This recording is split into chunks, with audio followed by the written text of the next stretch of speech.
Yo, Realm, what's going on? Mic check. Let me know how we sounding out here. Let me know how we doing. Let's do a little roll call in the realm. Zach Riley, what's going on? Christopher Hardy here early. What's going on? Leo Lion, talk to me. Live Supremacy, what's going on, man? Lydian Master, Gerald Mack, the OG, I see you. Just let me know how the levels are sounding. Robert Kelly, what's going on? Oh, Zach said it sounded good. Sounding good. That's what I want to hear. That's what I hear. Best I've sounded in ages. All right. I'm feeling brand new right now. Casino, what's going on? World renowned. Christopher Hart, you ain't slick. I see you. We got so much to talk about today. You messy. Addict, do a mic check right quick. Addict is going away. I don't know where he at. I'm stuck in traffic right now. Oh, he driving. You know what I'm saying?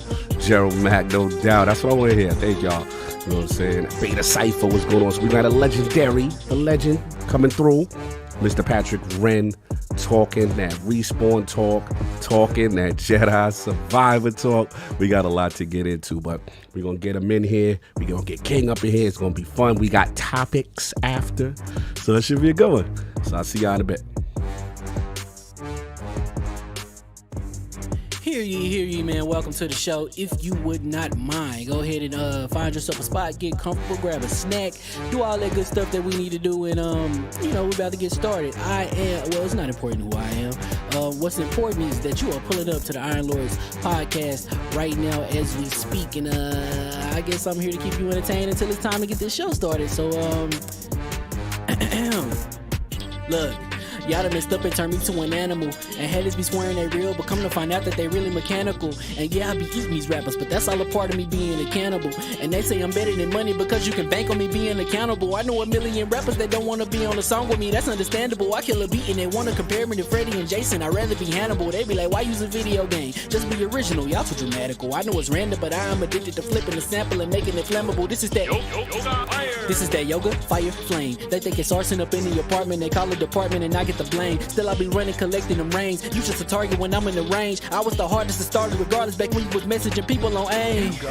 Check my vocals, all on Twitter, but I'm anti-social. Love my city, but I'm still bi-coastal. Let's switch that up. What is you doing? What I want to do. Don't stop. Nah, that was dope. I'm doing some super Keep that going. Nah, go ahead. Look, I guess you could say that I'm very spoiled. For them to be your dogs, they ain't very loyal. But I ain't gonna hold you, I ain't here to boil you. You ain't gotta say it, I'm embarrassed for you. Always been a nerd, never been a loser. Making Voltron with a gang of cougars. And I'm going places, better tell a Uber. Cause it's pretty hard to sleep on Freddy Krueger. Let's do that again. Hear ye, man. Welcome to the show. If you would not mind, go ahead and find yourself a spot, get comfortable, grab a snack, do all that good stuff that we need to do, and we're about to get started. It's not important who I am. What's important is that you are pulling up to the Iron Lords podcast right now as we speak, and I guess I'm here to keep you entertained until it's time to get this show started. So look.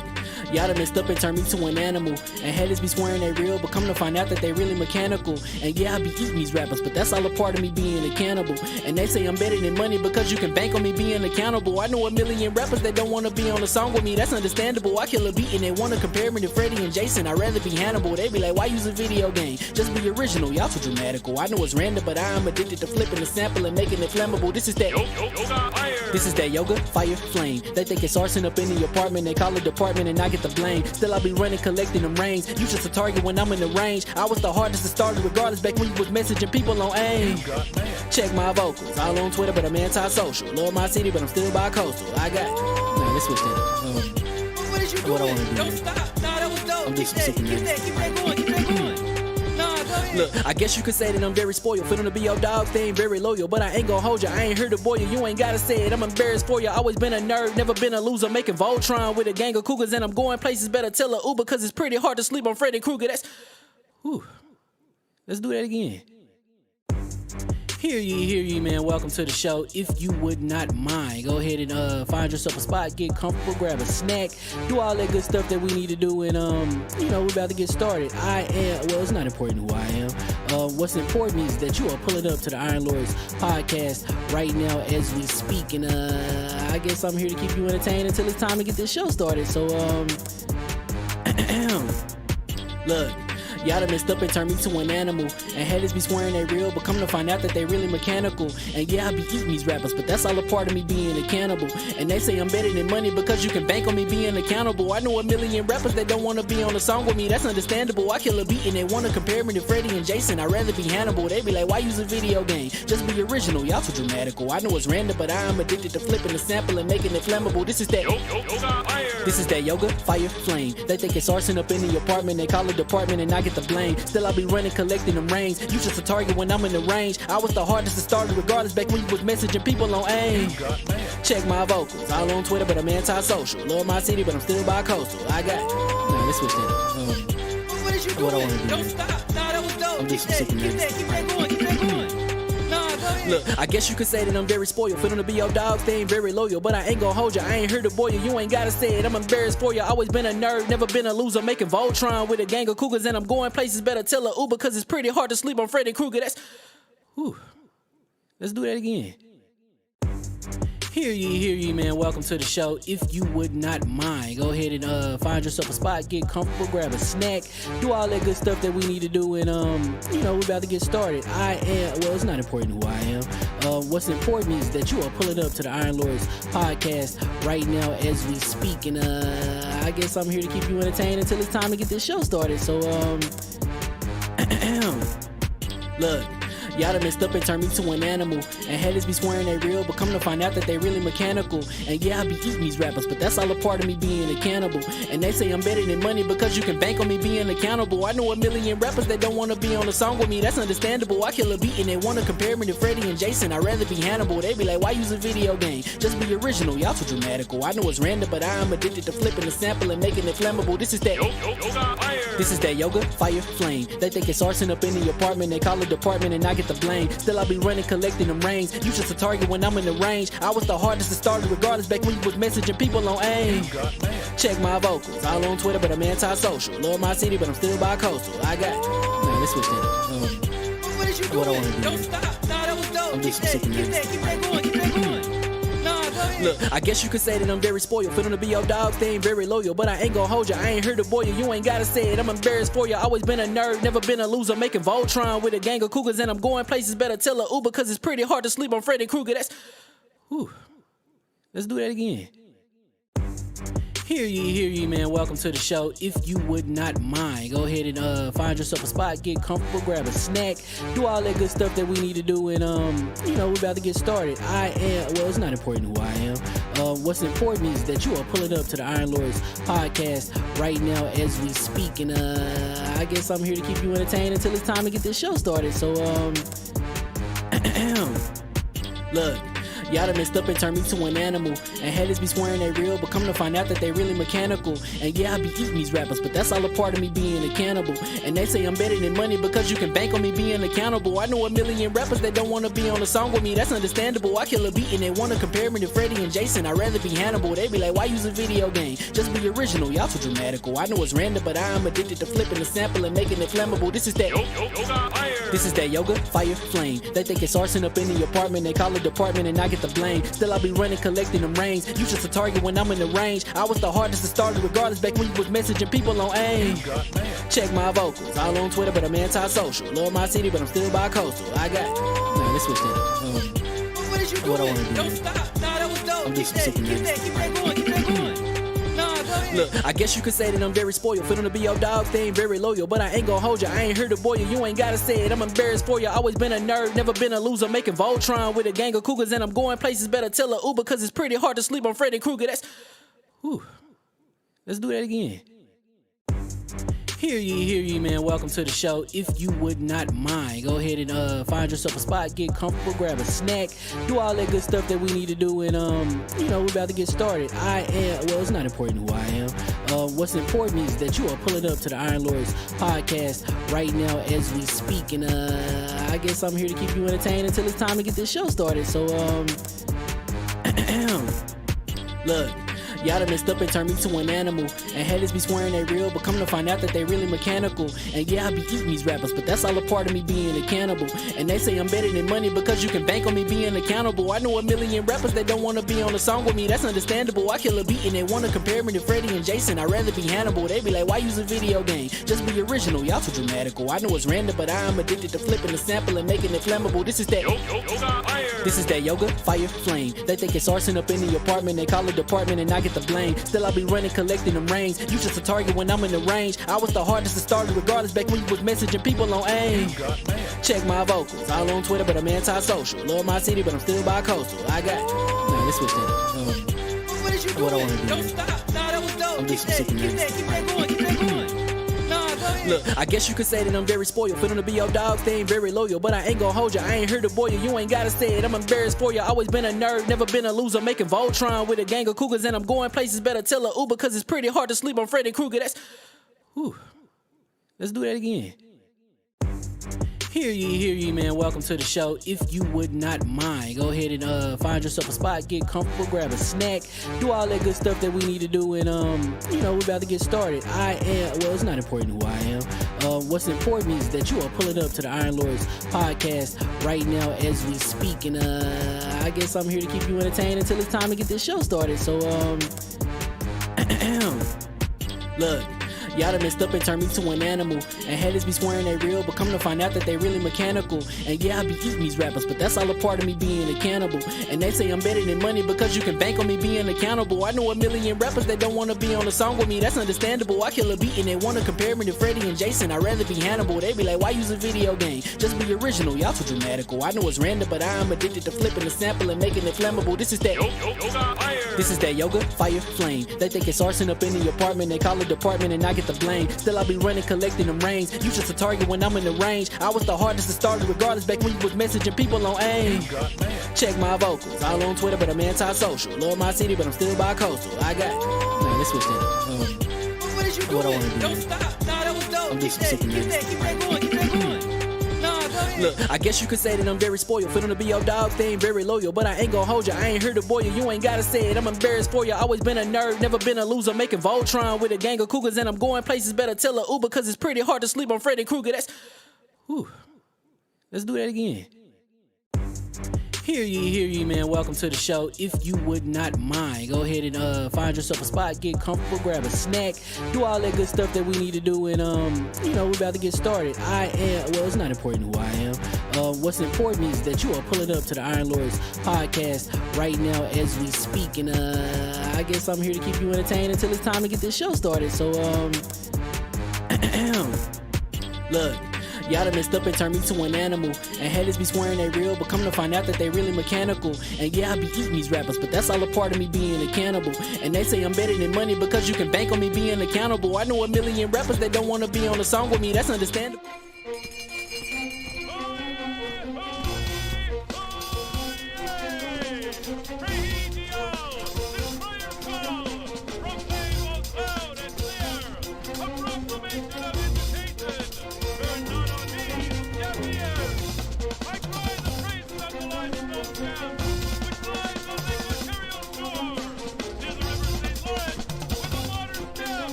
I'ma just chill and watch them and eat snacks in the attic. I wanted to chill with the pack and be like a young whoop, but then they would mistake me for addict. If I can imagine it's cool to give you some advice, then invite your girl to your squadron. Cause if you don't give her that option, you gon' be single player like Sovereign. You gon' get tossed in the bushes by King David. Royalty and not a pretender. Detrimental to an elemental, what's an avatar to a knee bender? I gotta be me though. I know it's my destiny, word to Carnito. Who cares if you fly, if you still a mosquito? You swear you ain't stuntin', but really be Steve-O. You like to collect stuff and that's cool, but I got bad news. Even if you really was that dude, King David still be the king of the statues. Since a juvenile, I've been cursed with a curse to be musical. And if you hate it, we'll meet in the crucible. Other than that, then it's cool and it's beautiful. We let you know that your dreams are pursuable. Whatever you wanna do, then it's doable. If you got work on a Sunday, it's suitable. Cause you can listen to this in your cubicle on the Lord's Day. Woo. If you got work on a Sunday, it's suitable. Cause you can listen to this in your cubicle on the Lord's Day.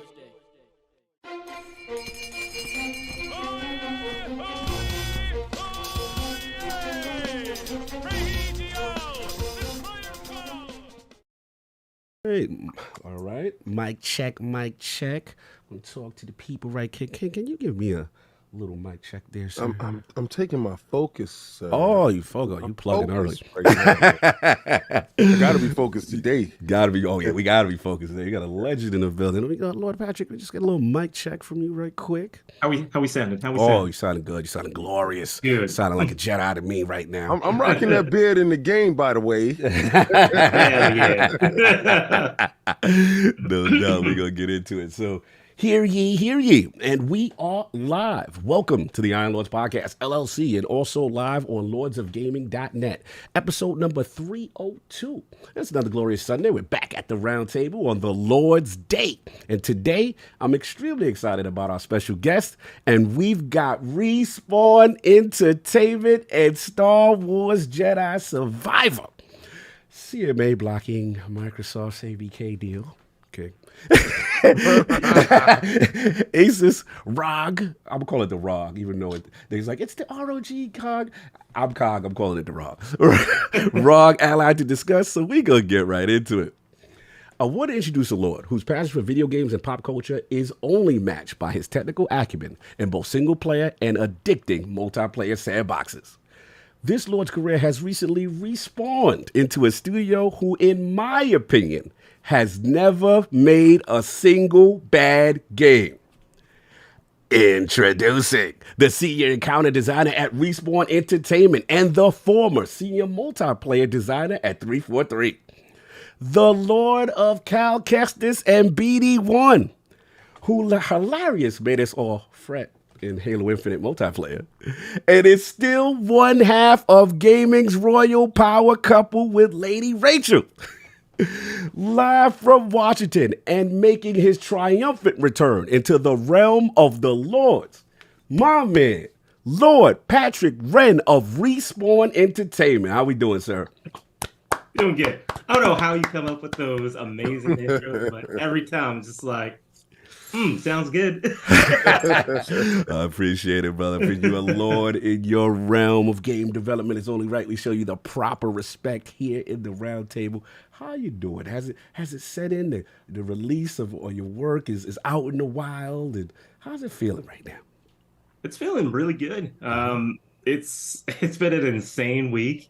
You know, a lot of anxiousness and hype and energy, but you know, besides some of the obvious that people have been talking about, you know, it's great to see the game out there and people resonating with it. So Well, good to hear, man. Good to hear. Obviously, you know, a big launch. It's got to be anticipation. And obviously, since last time you've been here, some life changes. A wedding happened, and the royal wedding went down. You know, how's things been in the household now? Oh, it's been great. You know, it's what happens when you marry your best friend. You know, it's like nothing changes and everything changes all at once. So it's been good. No doubt. Salute to Bungie in the building, Lady Rachel, no doubt. And you already know we got some horsemen coming through. There's one horseman en route and one horseman missing. Let's see if one of Lord Addict is the en route still available, or he's still in traffic. I don't know if he's home yet. I can still talk. I'm just not going to talk much. We're going to get until I get home, you won't hear much from me. I'll be home in like 5-10 minutes, though. But yeah, definitely looking forward to it. No doubt. You already know we have those other horsemen. First of all, we gotta send our love, y'all. Legit, King. Don't get mad. This is real. This is real. There's no cap on this one. No cap on this one. We gotta send our love to our brother, Lord Sarv.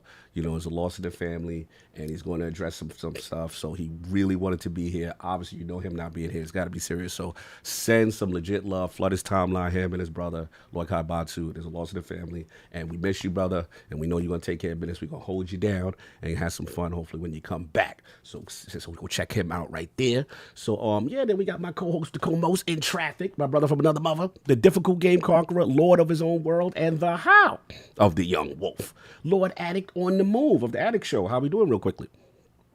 Doing pretty good. That's all. That's my intro today. Addict on the run. Addict on the run. Addict on the run. Addict Addict on. I like that. Like it's a series. I just don't want to devalue our audio a lot. I respect that. No doubt, no doubt. We got the Doppler chopper down on you. Yeah, like news report in the air. How's the traffic on I-95 over there? We got a pickup truck speeding down I-92. Yo, what you gonna do? What you gonna do? Attic in the air, no doubt. And of course, we have the incredible Hulk of this, aka the Access Gamer. Ooh, The prophet of Xbox. Swami. King of the statues, who demands nothing less than that premium experience and is the leader of the Fraud Alert movement. Ooh. Beloved Lord King, how we doing, sir?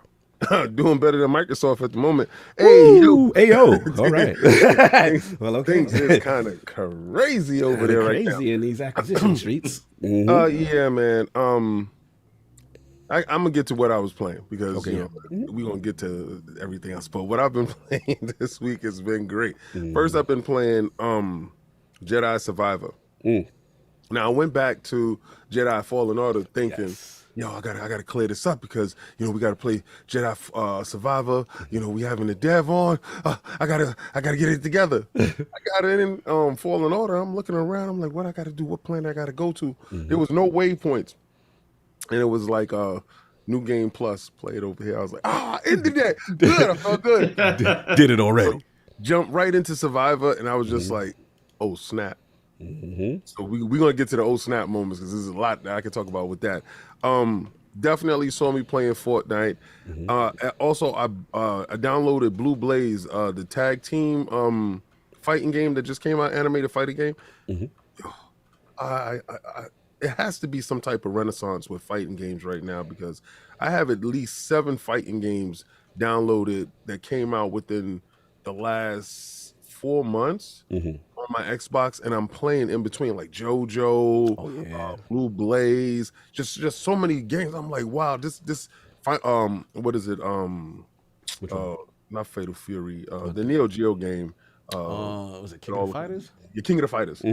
All the fighters. I'm just like, it's taking me back, and I can see the competition because I'm playing a couple of online games. Online matches, and dudes are really in. Street Fighter is going to probably be the icing on the cake. I mean, the cherry on the top for this year because that looked good. I wasn't going to play the beta. Wasn't gonna do the beta boys with Street Fighter. You wasn't gonna. Okay. You gonna wait. You gonna wait for the finished product, though. Yeah, no beta situation. Yeah, no beta. I did play a little bit with Pac, but we had to do that for y'all guys to just let y'all know how the game play. But I want to play that in the house because the story mode and everything. I downloaded Benedict Fox. Oh, nice. Game Pass. And what happened is I downloaded both of the Jedi Survivor and that at the same time. So my plan was to play Jedi Survivor and play a little bit of Benedict Fox. Yeah, Jedi Survivor. Yeah, Jedi Survivor wasn't having none of that. You ain't going no place. It got that. It got that. Right that goatee feel. Got that feel to it right now. Is that what you're rocking? You're rocking the goatee? Yeah, we're rocking the goatee. That's what we're doing. Once, we're gonna get to that. Once I got to that bed, it was crazy. It was on from there. But that's all I've been playing this week. No doubt. And of course, we have the gaming ninja himself, the Shinobi Lord Cognito, spreading the realness of the rum and the IOP, not telling what you want to hear, but what you need to hear. Shout out to Finally Duke. Shout out to my man, Mr. Matty Plays. Had a good discussion on blocking of deals, and we'll get into a little bit of that later. Also, we got some really special Defining Duke Ultimate interviews coming up. Stay tuned. That'll be real cool. Shout out to The Last Word, my brothers Ebontis, Ty Guy Travis, talking about the latest that's going on in Destiny, you know what I mean, and what's going on with the next season that could be coming up in Guardian Games. They're doing some fun things, class versus class, which you're getting excited about. And then for me, I actually fired up early in the week Battlefield 2048. I've been the season 4. I go front. They fixed a lot. Like it's actually really changed to the old Battlefield kind of 3 energy that 4 energy that I used to like too. So the class system is back. The what is it? The little the weather changing event. What they used to call it? I like that. Levolution. And they got that kind of thing going on. I was like, it's actually in a really good state right now. Want to do that for Community Day? Yeah, listen, I'm down to do it. And it's in Game Pass, King. Ain't no excuse. I know learn, how you do. Ain't no excuse. Game Pass, the King is on. The King is interested now. Yeah, you know if it's not in Game Pass, I didn't hear it fall. Yeah, no doubt. So we got that, and then Obviously, I did my refresher, Jedi Fallen Order first. And it was really, really good to get back into that narratively, just to see where Cal was, his journey was, all the things and allies along the way. Wait. So did you finish the first one? You know what's funny? I did, but I just forgot certain key points. So I just wanted to go through real quick. So I had like a halfway playthrough on the New Game Plus or whatever. So I was like, let me go through again. But yeah, it was a real touching story. So what's funny is jumping into now, Survivor, so fresh right after, like you see the jump substantially. I'm like, oh yeah, we gonna get to that. Yeah, we gonna get to that because I was like, I don't know what nobody talking about. Like for me, listen, I cut my talk for my that. My bad. You right. You absolutely right. You can talk about the old one when you remember that you fought Vader. Yes. Correct. You're absolutely right. You're absolutely right. My biggest question was when I went back into the game. I said, where they gonna take me after I done fought Vader? Like, after this, but I'm saying, where they gonna take me? Where it's gonna go? Fought Vader, right? And it was like, yeah, New Game Plus. That's where we taking you because the game was over. I was like, oh yeah, man. Yeah. I gotta get back in. No doubt. So that's been pretty much that. We were talking to stuff, but okay, man. Nothing on your Switch? No, nothing. You ain't playing. Yeah, you know what I noticed because I'm seeing. Listen, here we go. I like to grab the frauds and grab them up. I like to shake the frauds up. You're ridiculous. Because since I've noticed, since your Steam Deck hit, it ain't been no Switch coming in hot. It hasn't been no Switch coming in hot there's a certain individual dropping a game. This May. This May. Yeah. Let's see what happens. Yeah, what happens here? The Tears of the Kingdom goes down. I thought it'd be the Mario movie. The fraud still ain't seen the Mario movie. You know I'm busy. Come on. You know I gotta see it. I'm gonna get it. I saw you on a podcast last night. Time on King for trying to expose Khan. Anyway. We gotta pay the bills right quick with some sweet talk, King. Today's episode is sponsored by PayPal Honey, the easy way to save when shopping on your iPhone or computer. Have you been feeling the impact of inflation? What's the craziest price hike you've noticed for food or gas? With these high prices skyrocketing everywhere, how does it feel whenever you do find that magical deal? Is it exciting? Is it a relief? Well, thanks to Honey, manually searching for coupon codes is a thing of the past. Honey is the free shopping tool that scours the internet for promo codes and applies the best one it finds to your cart. So this is how it works, Lords. Imagine you're shopping on one of your favorite websites. When you check out, the Honey button appears, and all you have to do is click Apply Coupons. Wait a few seconds as Honey searches for coupons it can find for that website.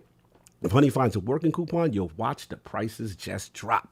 I personally use Honey all the time when I'm shopping for my gaming gear, or the latest tech or gaming accessories. I recently saved like $15 when I got a brand new Elite Series 2 controller and was surprised to see how easy it was to use. The Honey notification popped up immediately at checkout to show me that I could save the money right then and there. Did you know Honey doesn't just work on the desktop? It works on the iPhone too. You can activate it on Safari on your phone and save on the go. If you don't already have Honey, you could be straight up missing out. And by getting it, you'll be doing yourself a solid and supporting this show. So get PayPal Honey for free at joinhoney.com/ironlords. That's joinhoney.com/ironlords. So I'm done with my fake soft impressions and all the sweet talk. Double pressure on me. You got to get out there, y'all. You got to support the show. Yeah, you know what I'm saying? Use Honey. Iron Lords. /Honey, please. No doubt. So look, we're gonna get into it now. Look, I want to apologize in advance because obviously Sav is not here and then Attic is on the way. So the super chats, we're gonna just find the rules of engagement. Super chats we will read after, you know what I'm saying, Lord Patrick, unfortunately, because we got to respect his time. And I got to respect everything else that's going on.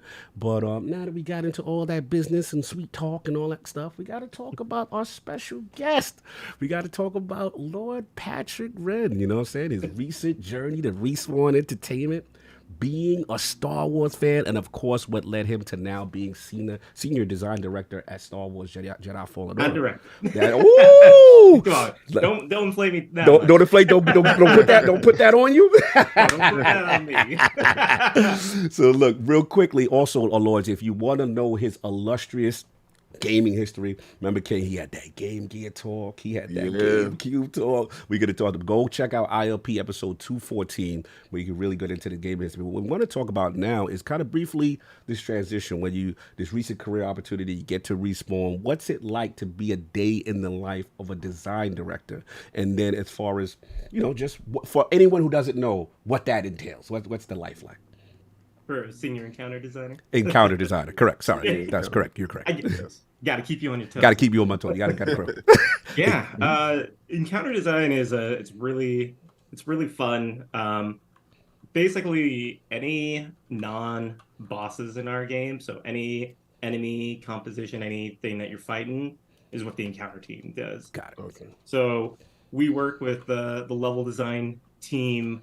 They're designing like the level flow and level layout, puzzles, working with narrative and all of that, and we're figuring out, where different combat opportunities can be that kind of meld gameplay and story to, make the experience better. So a lot of it is, how coming up with the idea, placing some guys down, testing things out, getting a feel. It's like, is this the direction we want to go? And then start iterating, scripting, adding more scripting to like really making it special. So it's a lot of fun. Nice. So I get to blame you for that first jump scare around that corner. Okay, so it's that was my coworker. It was a good one. Yeah, it was a very specific corner, very early on in the game. And I come around the corner, and the monster just leaps out of me, made me scream, and I ran forward. I didn't even stand to fight. I turned around. What the hell was that jumped out?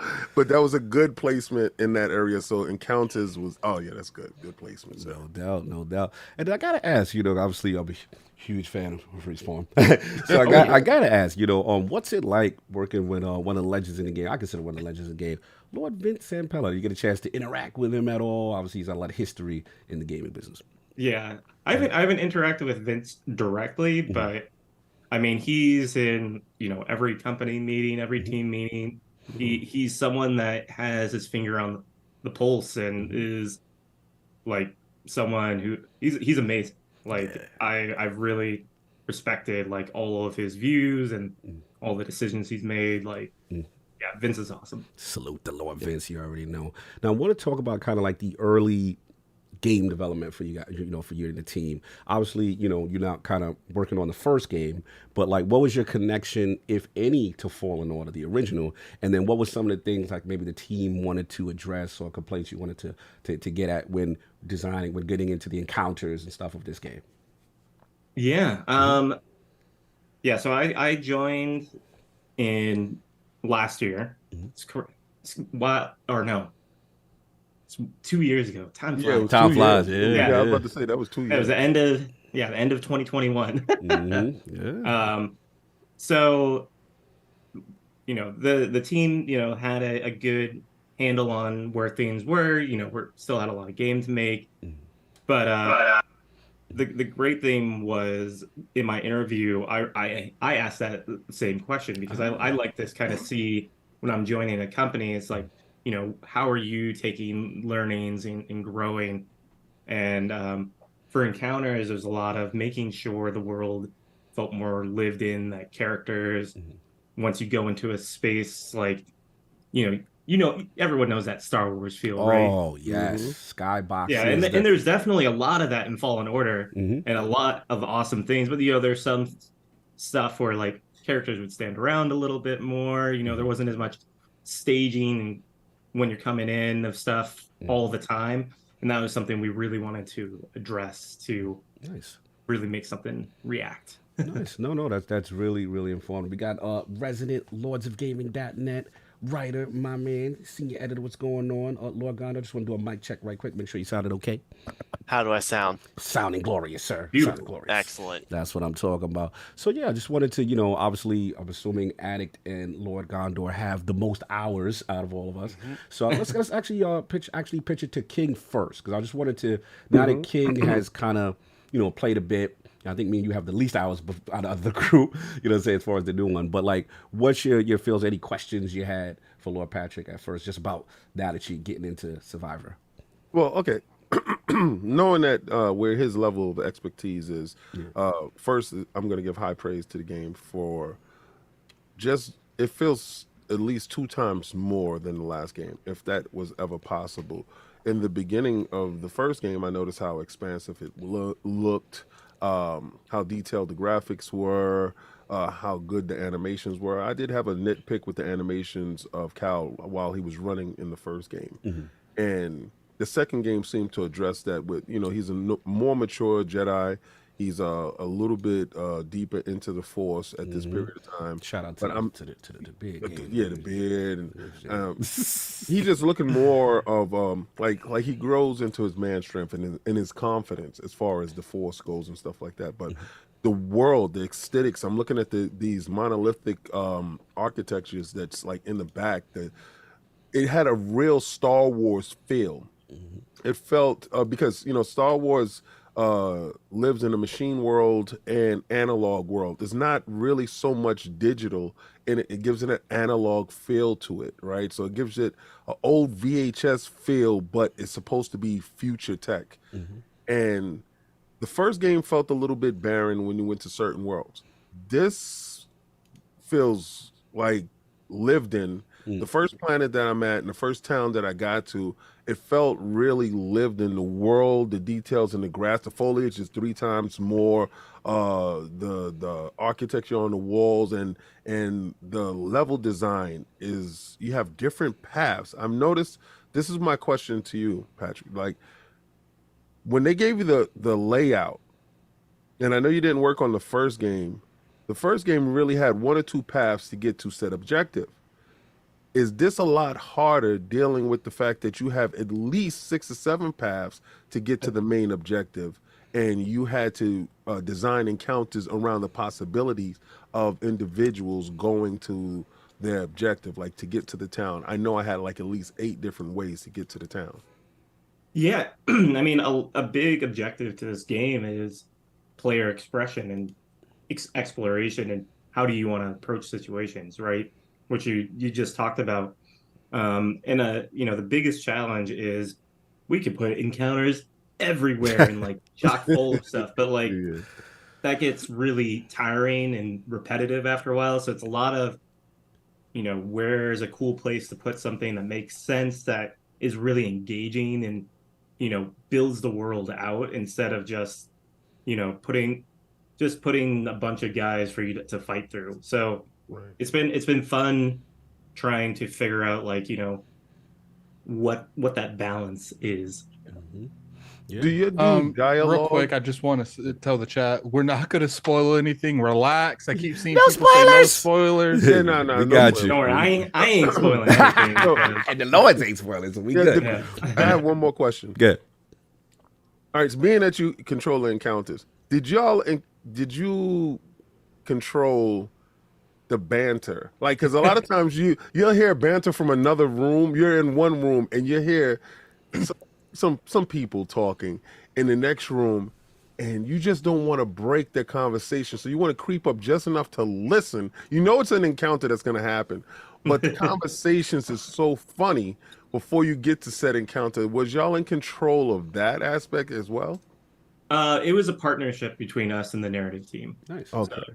So, when after we like kind of do our passive gameplay feel, Right. we start working with like, okay, where do we want certain character moments? Like, where do we want the player to kind of pay attention to? And so we work really closely with the narrative team to kind of choose which characters, are going to be that kind of guiding light in that moment. I love the fact that like Jedis are so rare now that the enemy forgot how beastly they are. Like you'll be thinking upon them, like that Jedi shows up, he's done. Like you can't.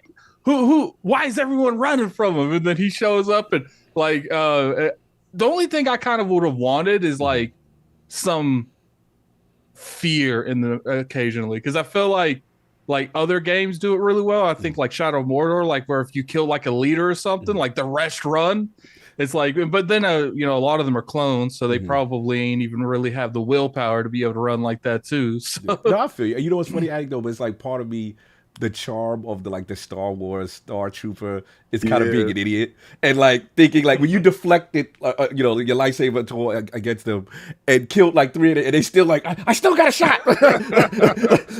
You're almost like I think it's part of the charm of their foolishness, but I know what you're saying as far as like as a Jedi, like they should be out, like they don't should want no smoke. You have no problems like sticking enemy factions against enemy factions. Yes. Sometimes I would be rolling up and they'd be fighting each other. Yes, and the thing I want to give credit as far as from the ability standpoint, one of the things that really changed the dynamic of the game to me is the Jedi mind trick, right? So now you end an encounter like, okay, I'm getting overwhelmed. I'm going to send you over there to get this one, right? And then I can focus on maybe long distance combat and things of that nature. And that you really start to strategize, you know what I'm saying? And especially the stances and like encounters with all the new mechanics added really added dimension. I want to give kudos to the team on that one. It really feels good. And good on you guys for being able to like implement stances without making any of them feel like mandatory. Like I ain't use none of the stances. I use base Jedi stance with just one lightsaber. I did use one of the unlockable ones. I don't want to ruin that one, but that was my favorite by far, especially like dueling people one-on-one with sabers because it would be a frontward guard, and I love that one. I didn't really stick anything after that. I unlocked that one. No doubt. Lord Gondo, any questions for Lord Patrick in reference to your experiences so far?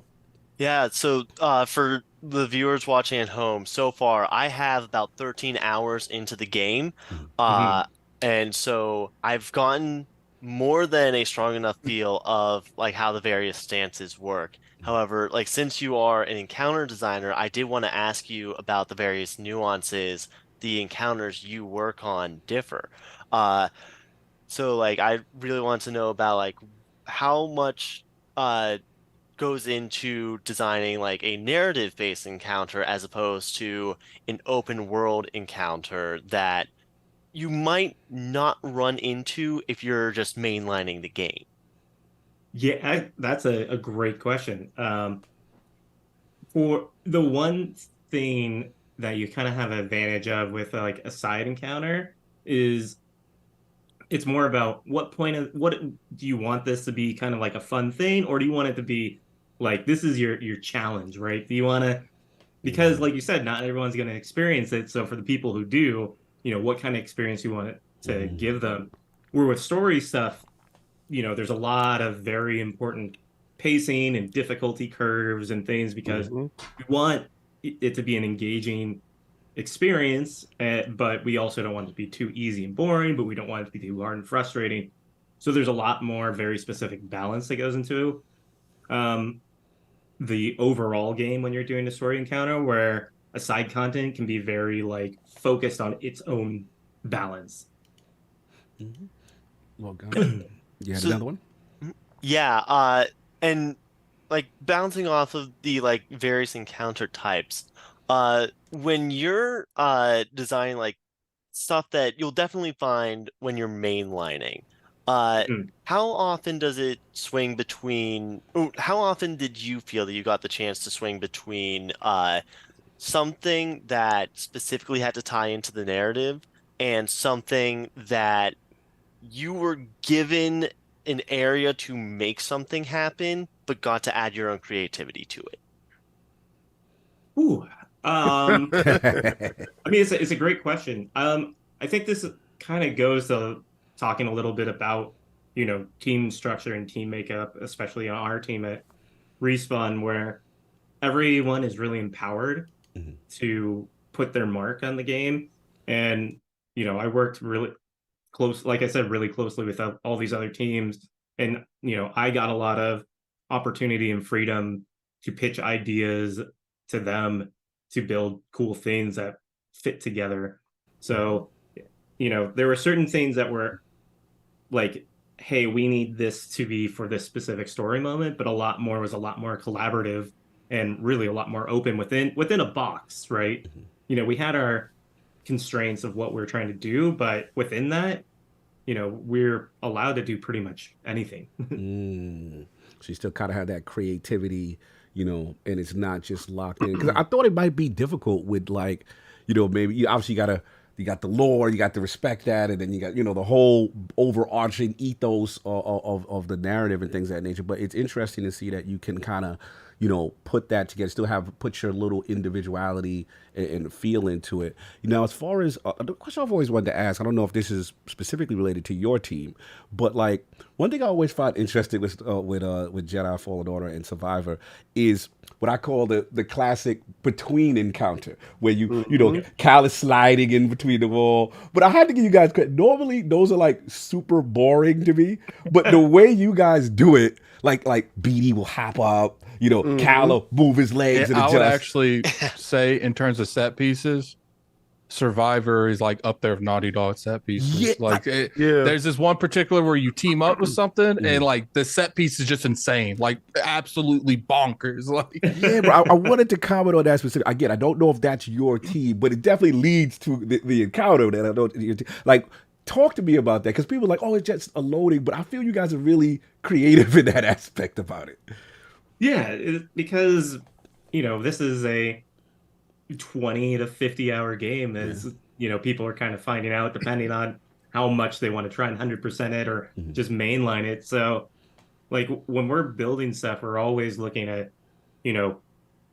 what serves the player as they're going through this, what keeps it interesting, keeps it engaging, gives them a breath, so like, yeah, we're like every enemy placement, like we are thinking about. Like there's nothing that's just like, oh, I'm just throwing it in there.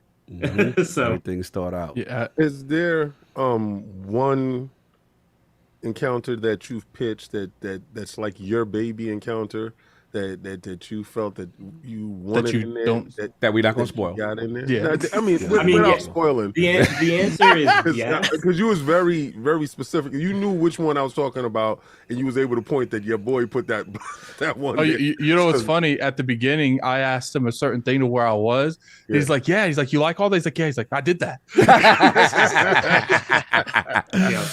Any one encounter you got your stamp on, like one that's yours that you wanted in and that you got in, and that's like your baby. Yeah, there is a section in the game that I'm not going to talk about, Right. but I am extremely proud. It was probably the most challenging thing I've ever done in my career. Wow. But it was also the most rewarding. So, and I'm really thankful that I had the opportunity to be able to work on it.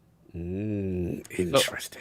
I have a couple questions. Go for it. First question I have is, in terms of combat, I want how difficult is it to design lightsaber versus lightsaber combat? Because I feel like that's the bread and butter to Star Wars, is that. And, I personally feel like those fights seem to be the best scripted. So obviously that's because it's Star Wars. And how hard is it to really do that? And another question I have is, obviously this game's canon. People want Cal to be on a realistic atmosphere. They don't want him to be OP, kind of like Star Killer and Unleashed. Do you ever get pushback if, okay, maybe we're making him too OP? Is there ever like a conversation like that? Because I'm kind of curious on that, because he is canon. Yeah, so for the first question, we have an amazing boss team on the combat team that does all of those lightsaber versus lightsaber bosses and all the other bosses. So good. Yeah. They do a fantastic job. It was good. Epic. Like that's what their job is for the whole project, and they've killed it this time. I think there's a lot of good variety, a lot of challenges. But yeah, I mean, like it's a super important thing to get right, and also trying to find that balance of, because hey, a lightsaber can cut through thing, right? But it's still a video game, so how do we get the feel while still offering something that's not done in like a couple hits?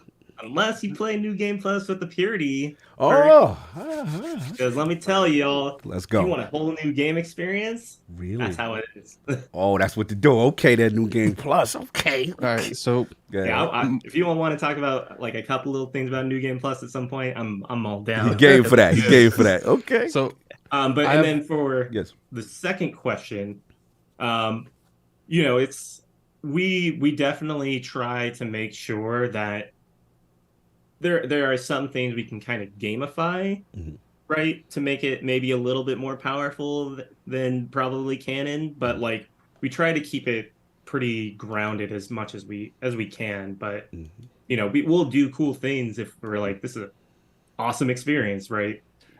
But yeah, 'cause I'm sure there was you know, the developers that made Unleashed, they had that part where Starkiller just ripped out the destroyer from the atmosphere, and I'm sure they're like, dude, that's cool. And I don't think any of them ever thought 10 years later, like, dude, Starkiller's busted. Like, no one's ever done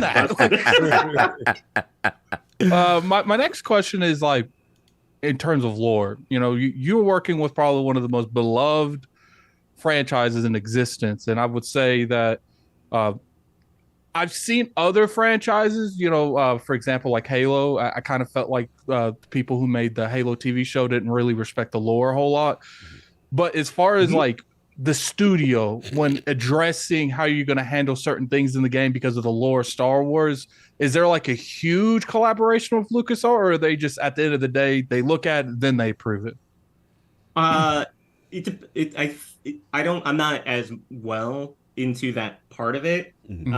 But it is a little bit of both. Sometimes we'll make some stuff and send it over for like review and approval. Sometimes, especially when we're coming up with some story stuff, there's a bit more back and forth.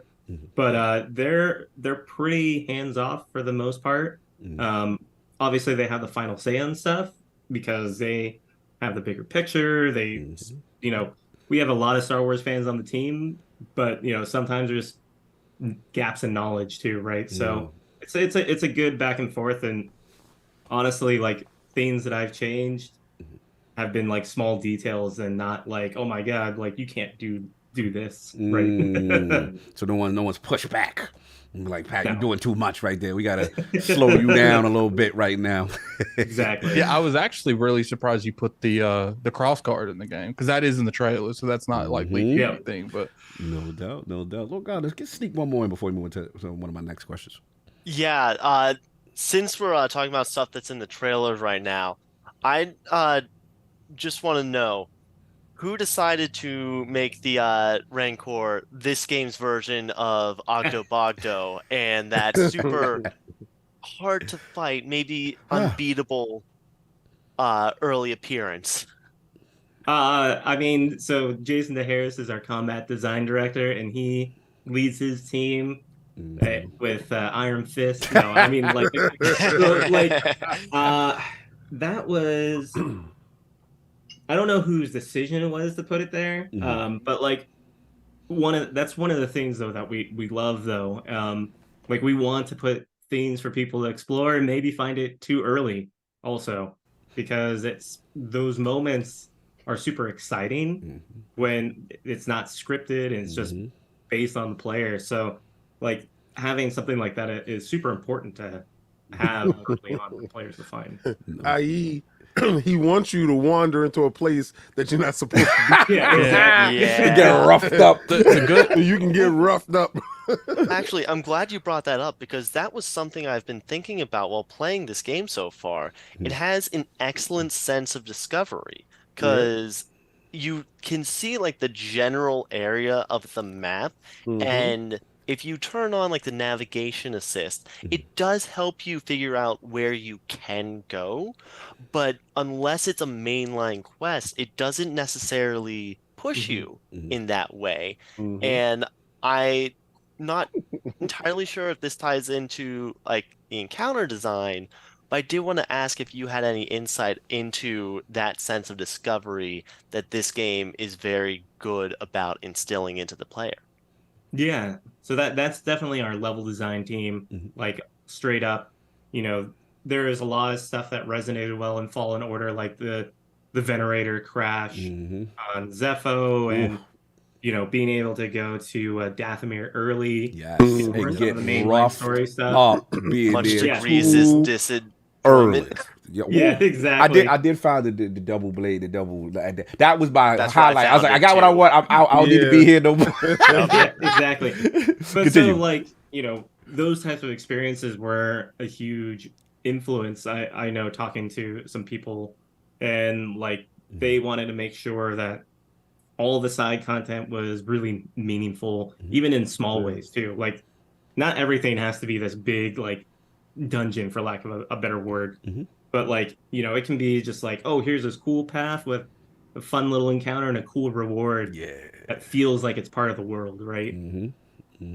No, that's awesome, man. And that's the beauty of it. Like Lord God was talking about, it does open up that sense of discovery. Even if you have a navigation assist or whatever, it does make me go, I know the game's wanting me to go here, but there's some stuff over there. Yeah, that's me. Yeah, that's me. Like I'm not listening to you, game. I think there's some stuff over there. I can get some skill points. I can still level up. The way that they gave him new traversal elements that makes him very it feels real to so traverse. Good. You know what's crazy? The movement. I try not to use any of the first Fallen Order.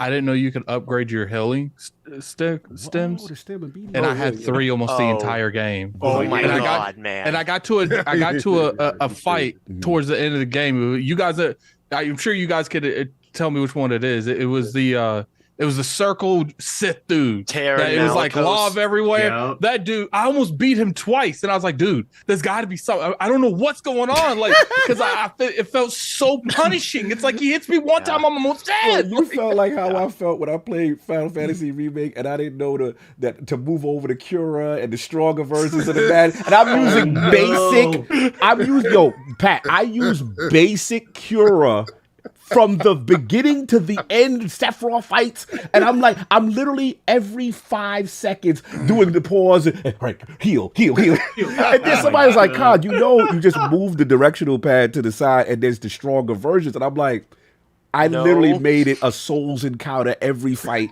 from the beginning. Like, it was crazy. So it's interesting to hear Addict say that about, a Jedi, because, I remember seeing that one to the side where it's like, okay, increase stem, BD, to give you more energy, more health and stuff like that. So those are little key things to kind of look out for. I love, in Survivor, when you sit down to meditate, I thought it was going to be the same meditation screen. I thought it was going to be, kind of the same meditation trees. No, like graphically the stuff popped up, and I was like, oh, they're going deeper into it, and they kept some of the same aesthetics from the previous one to keep you comfortable, but the confusion and what that screen reminded me of, King? What? The star screen from Skyrim.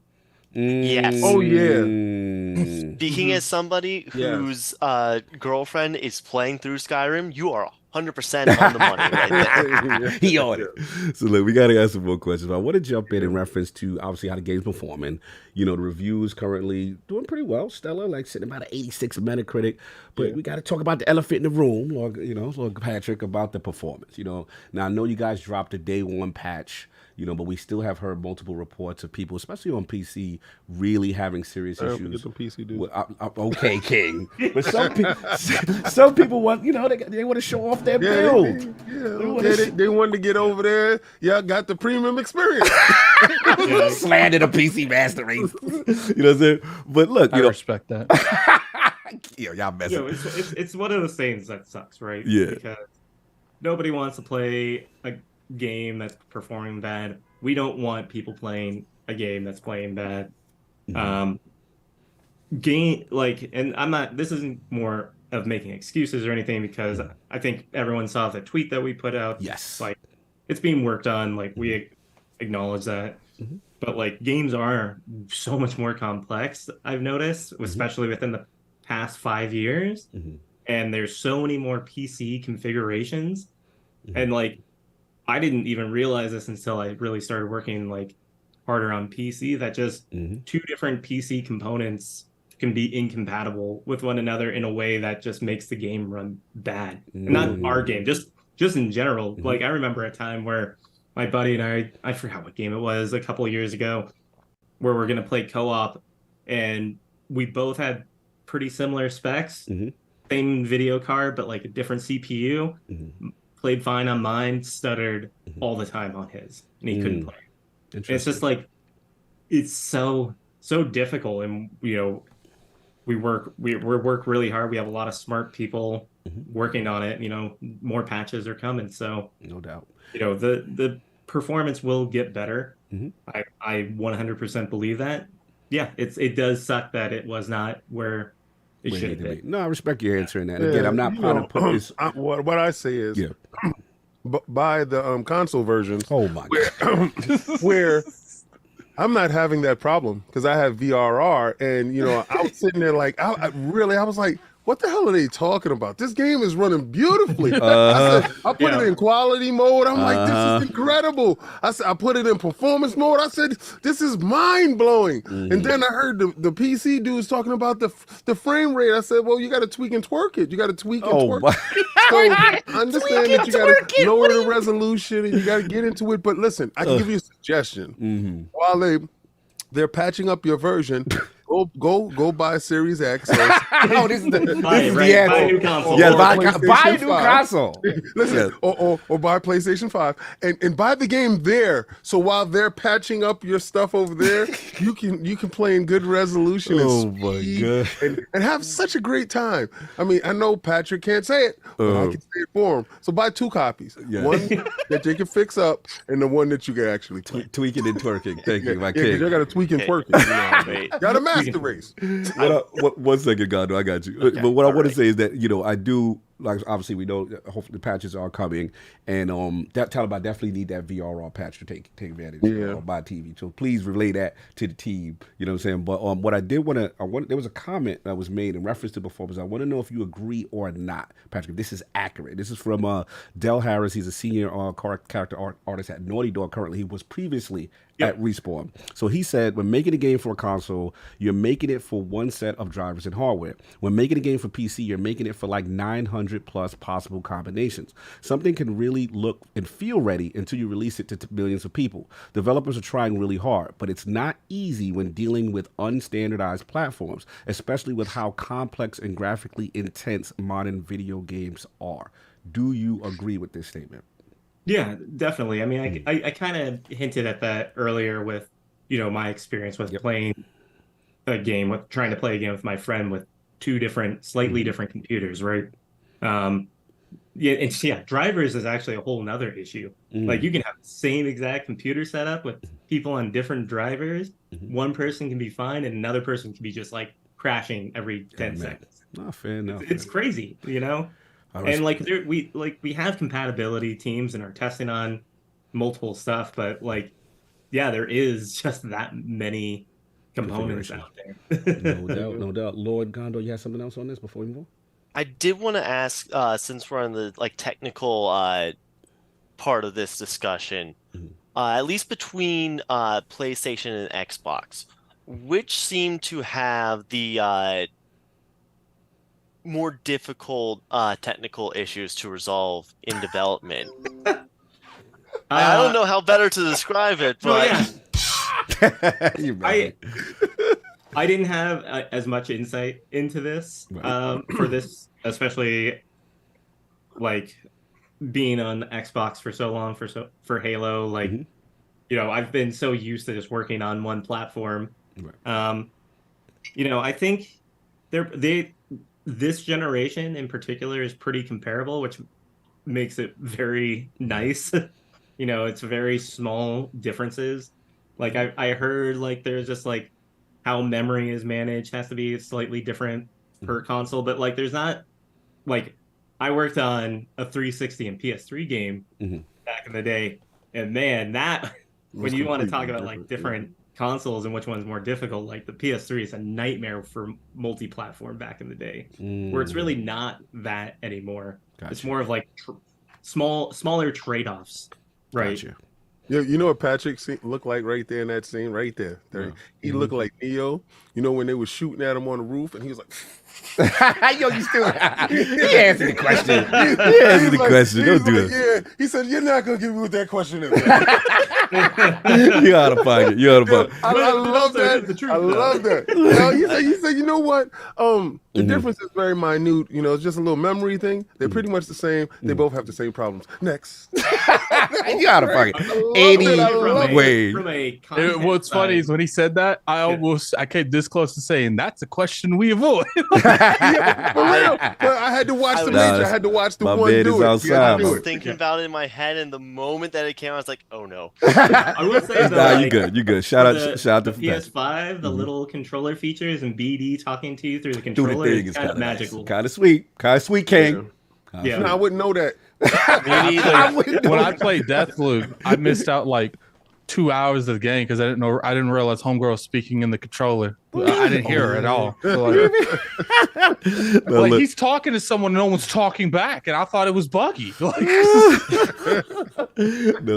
Now, one question I wanted to ask you that's kind of different in reference to remote work. This has come up a lot. I'm seeing in reference to game development. I know you're a big proponent of it.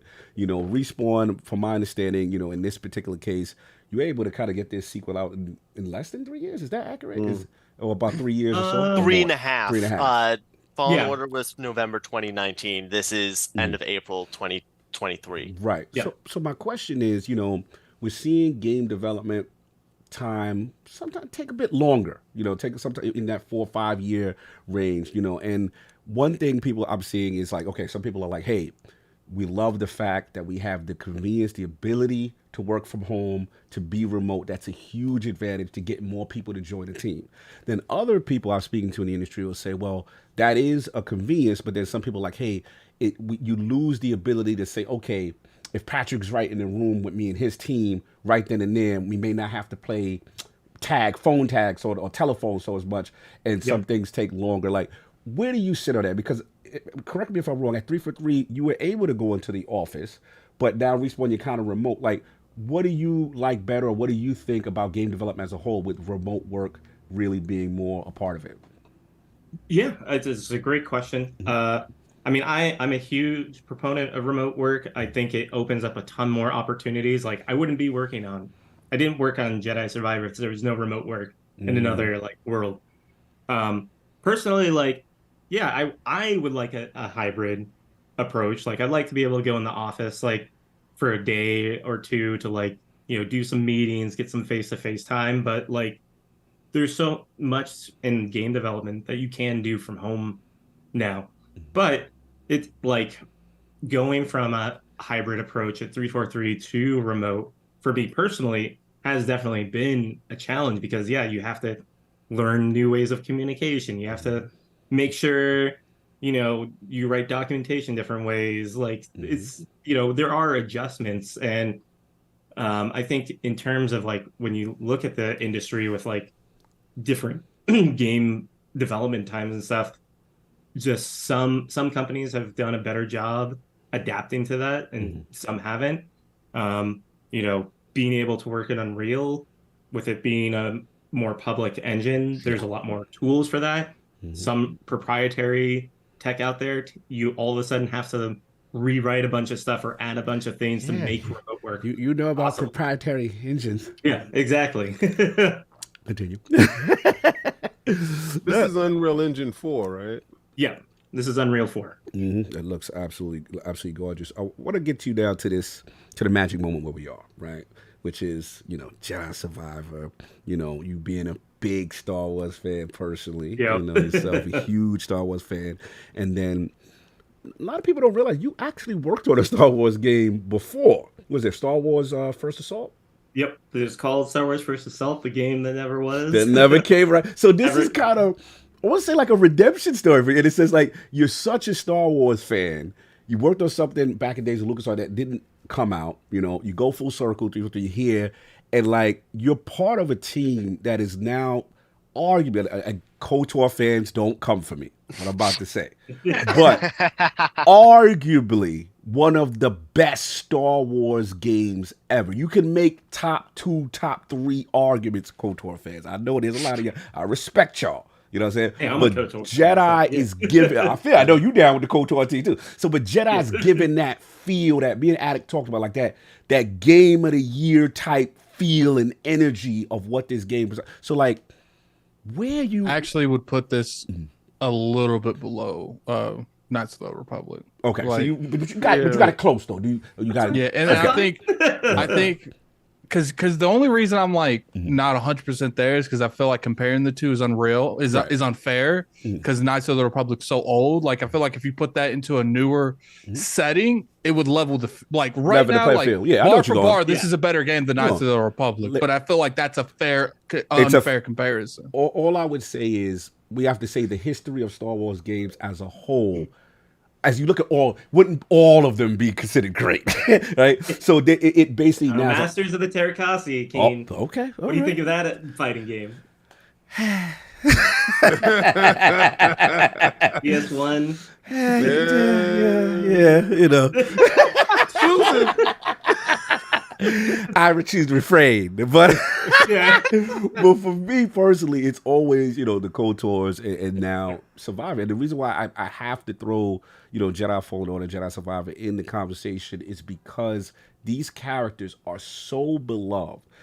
Cal Kestis, BD1, the whole thing. Say like it is so like it feels like it literally should have its own. Like we should be getting out into the movie sphere and the you know what I'm saying? No, I agree. Cal deserves his own TV show. That's the difference. 100%. As I agree. opposed Cal to, deserves his own TV show. That's the only thing I'm saying. And again, I'm putting respect on KOTORs there. I'm not being disrespectful. They might work their way to it because and if in between stuff. If Cal isn't part of that master plan movie that they're making where all of them to come together, I'm a riot. Like I'm a riot. Because obviously the storylines are a little off, but it's like unless they plan on killing this dude off in the future, like I believe in Cal. He deserves to be in that movie. I'm rocking with Cal too. So again, Lord, imagine. Yeah. Oh, real quick. Imagine after like Survivor, if like Disney finds like the amount of people that love this character, and they do a TV like a Disney Plus show of him after all of the movies.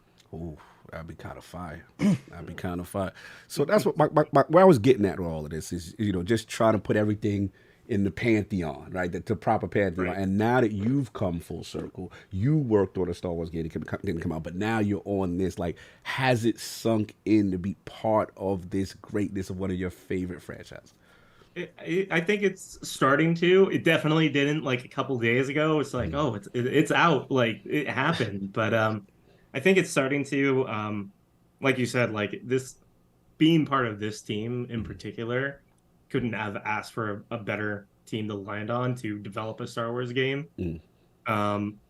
Like for a little bit of history, actually, for me, because I think it's important to kind of talk about these journeys because like we always, show the good on social media all the time, but I actually applied 3 times for this team over the years. Wow. So back when Respawn announced they were working on a Star Wars game before it was announced Jedi Fallen Order, I applied to a level design position. Did some interviews.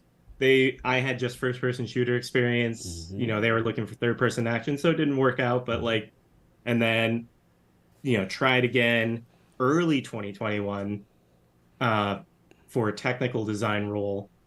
And came really close to getting that. And I'm really glad that I did that interview because later when this encounter design position opened, they're like, we think you would actually be a really good fit for this. And so I interviewed for that and was able to get it. But like part of what I want to talk about that is like, I got 2 rejections, right? And sometimes like, it's just not the right place, right time. And Jedi story. Like, yeah. Failure is part of the process. Let's go. This is Jedi talk. Let's go, Pat. Yeah, exactly. And so, I am so happy to be in the role that I'm in, though, because of that. Like, this was, for me, the perfect role for what I do. No doubt. Super proud of you, brother. What Patrick Haynes saying is he sent them an email, was like, I'm going to keep applying every year. You guys might as well hire me. Not every year. You feel like wasting resources interviewing me every year. Okay. Nah, man, he just didn't take it personally. He knows that it was part of the process. And he just went back, got stronger in the force, and came back until they couldn't deny him. They couldn't deny him. That's it. Position that is perfect for you. He leveled his skill tree up. He was back. It was all. Listen, man, I'm super proud of you. The reason why it's impressive to me is that from your past, like again, and we're gonna get into it. Like, you've created one of the most fun part of the creation of one of the most fun multiplayer sandboxes, right? In Halo Infinite. And then to come into a single player game, you know what I mean, and being an encounter design, that's a big shift. And that is something worth praising from a skill set perspective. We're gonna give you your flowers on that. Like, that is impressive, you know what I mean? Especially being quality in both areas. So I don't care what nobody say. This got that game of the year feel. I'm just saying. I know we're gonna get the performance stuff straightened out. But as a gameplay perspective, that's just the PC dudes. Yeah, that's just it's 0.27 of the actual individual. We'll get to you. We have a console for you. Anyway, no. But one He's thing, just poking bear. Oh yeah, he out. Good job. He outside. He being extra bad. Messy. But look, so like I said previously, most of the realm are familiar with your past, right? As far as where you came from.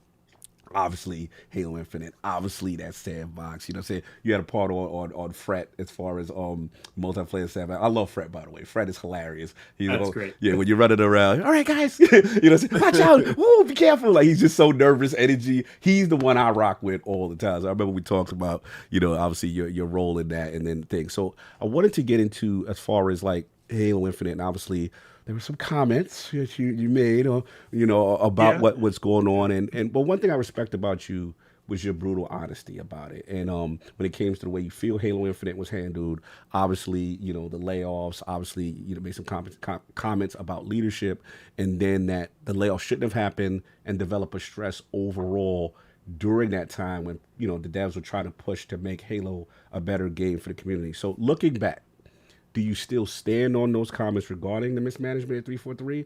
And also, what did you personally take from your time at 343?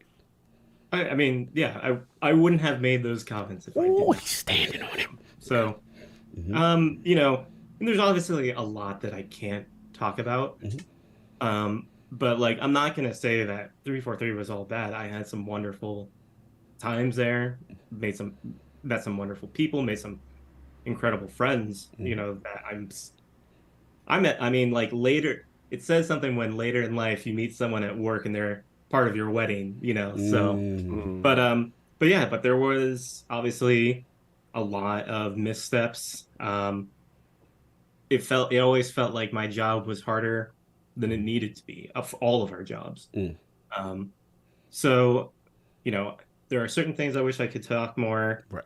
I'm proud of what we shipped for Halo Infinite, but also know that, like, it should have been more. I respect that.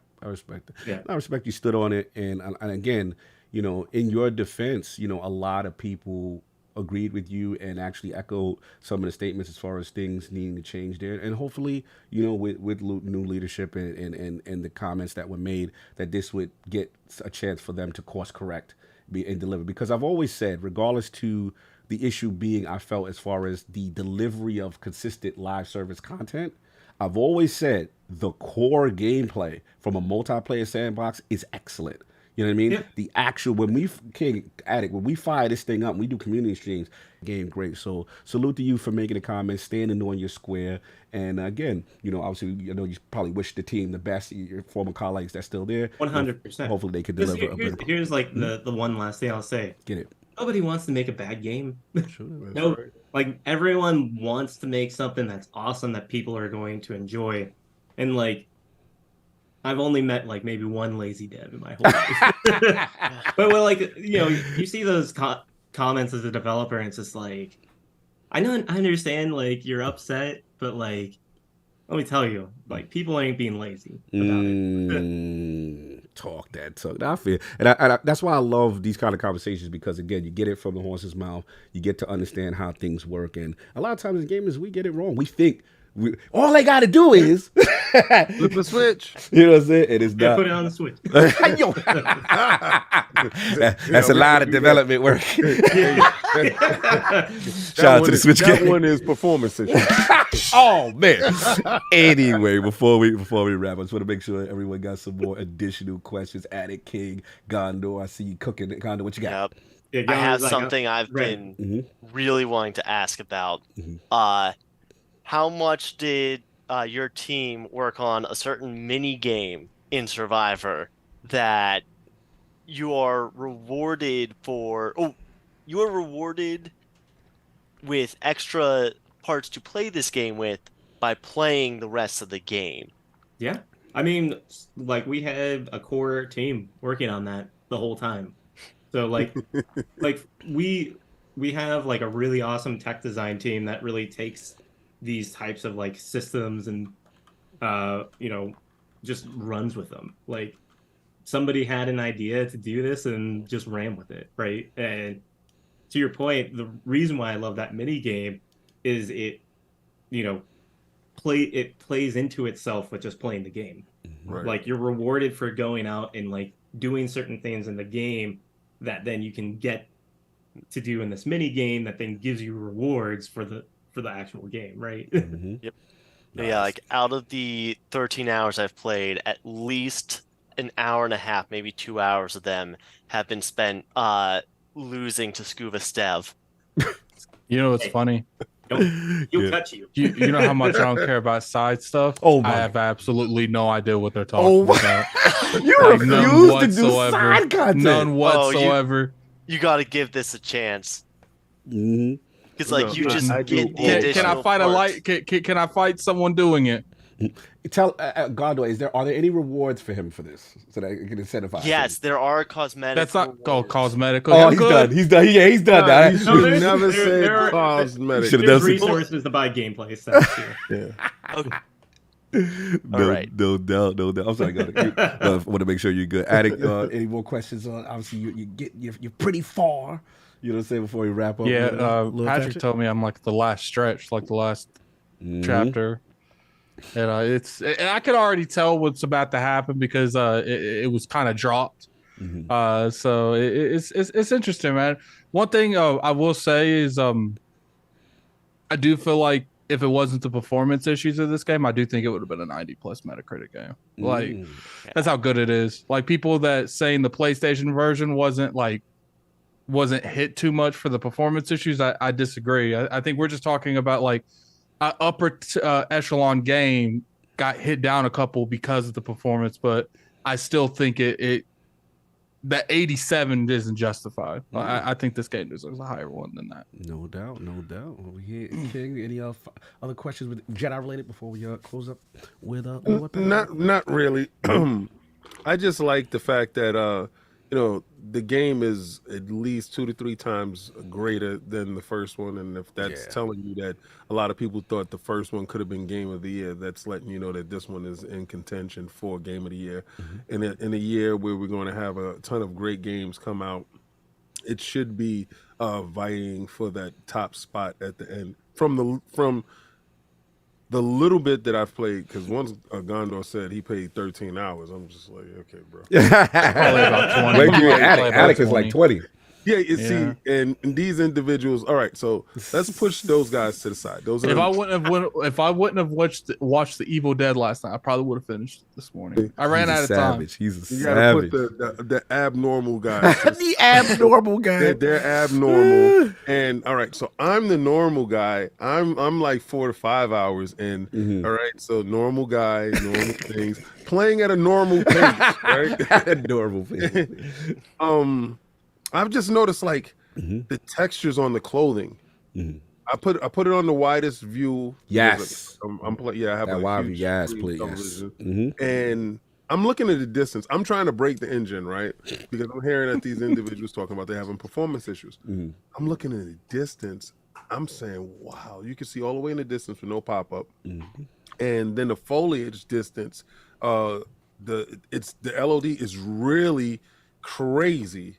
That foliage goes that far out, and I'm looking down into, because I'm using BD as the telescope, and I'm looking into the landscape, and I'm doing just things as a gamer, right? And I'm appreciating the hard work that y'all went into with the textures and the level design, and I'm looking at the first world that I'm able to get into, and I said, man, this game, it will live up to expectations, because I see the banter that I have with the NPCs, and they're giving me quests, and I'm like, yo, it's turning into an action RPG slight action RPG type of feel with exploratory elements to it, and it keeps me enthused. So the fact that you're able to keep those encounters happening, that's why I'm so curious about the encounters.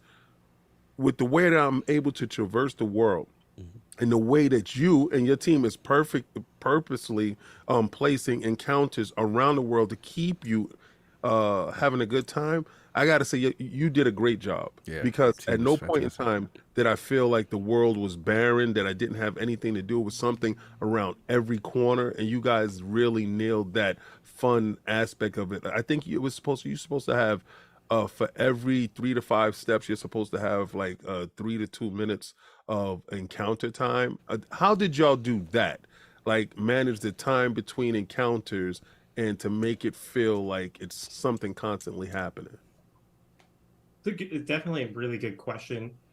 For kind of the stuff, I give a shout out to Lee, who like built that system and really made it like come to life. No doubt. Salute One to thing the I team. will give your whole team props on, everyone at Respawn, is like, I like how you guys are able to make you feel like you're in a huge war, but you're not in a huge war. Like, you'll be going through and there'll be TIE fighters fighting, shooting each other down. And like, realistically, ain't none of that smoke for you, and it ain't never going to be for you. But it's like an illusion belt that it's like, look at all this nice stuff up here. By the time you get to us, we done.